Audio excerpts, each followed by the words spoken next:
Hello everyone, welcome to our class. In this lesson today, I am going to talk about CT and MRI imaging of cerebral hemorrhage. Let's start from a case. A male infant was admitted to the hospital due to fever for 6 days, lethargy for 2 days. Here are a series of head images.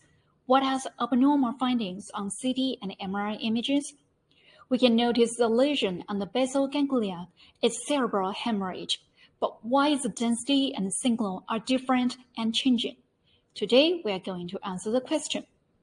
Firstly, we will discuss the staging of hemorrhage.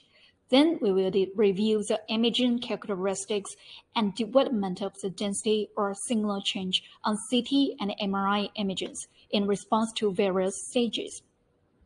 As we know, cerebral hemorrhage is bleeding within or around the brain that is caused either by injury or by spontaneous rupture of a blood vessel. The stage of cerebral hemorrhage is divided into 5 stages on the basis of the blood breakdown products. Within 12 hours of hemorrhage is called hyperacute stage. 12 hours to 2 days is acute stage. 2 to 7 days is early subacute stage. 8 days to 1 month is late subacute stage, and hemorrhage for more than 1 month is a chronic stage. In short, the stages ranging from hours, that is hyperacute stage, days, that is acute stage, weeks, that is early subacute stage, months, that is late subacute stage, and years, that is chronic stage. We know the brightness of the substance on CT images is determined by density. The brightness of the brain is regarded as a reference. Substances within a higher density show hyperdense on CT images. But why the blood clot is hyperdense on CT images? Let's think about how blood should appear on CT images. What is blood?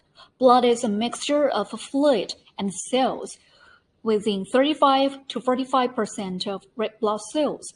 When the hemorrhage happens within few hours, the blood becomes blood clot, which is compromised mainly by red blood cells. The density increases. Within days to weeks, the clot retracts and the density continues to increase.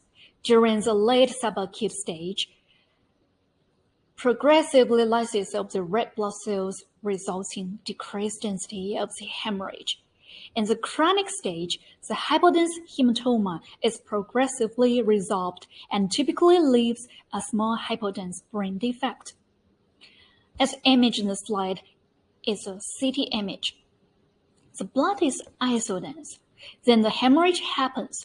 The blood clot is hyperdense in hyperacute stage. Then the blood clot retracts in acute and early subacute stage. The lesion becomes hyperdense, then becomes isodense in late subacute stage. Finally, the hypodense lesion resolved in a chronic stage.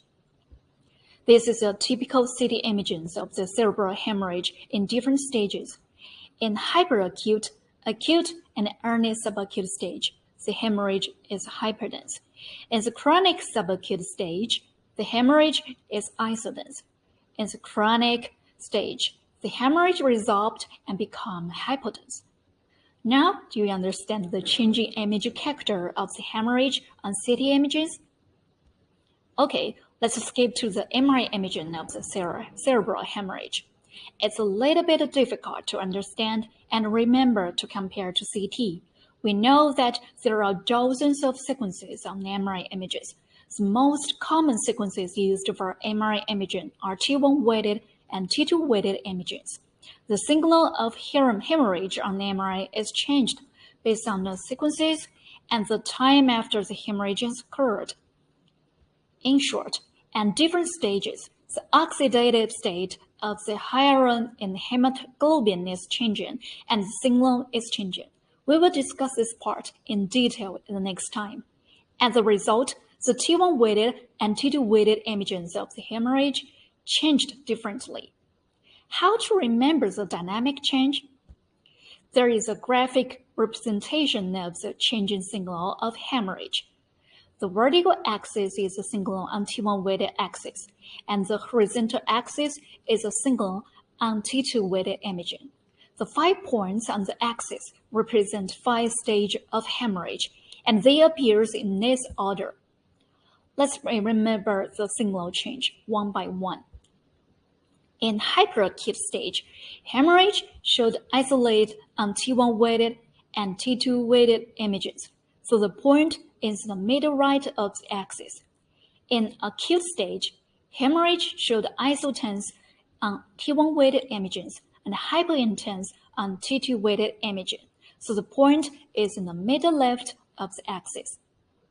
In early subacute stage, hemorrhage shows hyperintense on T1 weighted images and hypointense on T2 weighted images, so the point is in the top left of the axis. In the late subacute stage, hemorrhage shows hyperintense on both T1 weighted and T2 weighted images, so the point is in the top right of the axis. In chronic stage, hemorrhage shows hypointense both on T1 weighted and T2 weighted imaging, so the point is in the bottom left of the axis. The signal in different periods changes clockwise. You can record the axis in your mind after class. Okay, in summary, today we discussed the stage of cerebral hemorrhage and the CT MRI imaging of the cerebral hemorrhage. There are 5 stages during cerebral hemorrhage, and the appearance of the cerebral hemorrhage on CT and MRI changes during different stages. We summarize the CT and MRI imaging characteristics in 5 stages. You can use that table or the axis to remember. Well, at the end of the lesson, let's review that case. I have another question. Could you tell me what are the stages of hemorrhage on CT and MRI images? Please tell me the next time. Thank you. Bye-bye.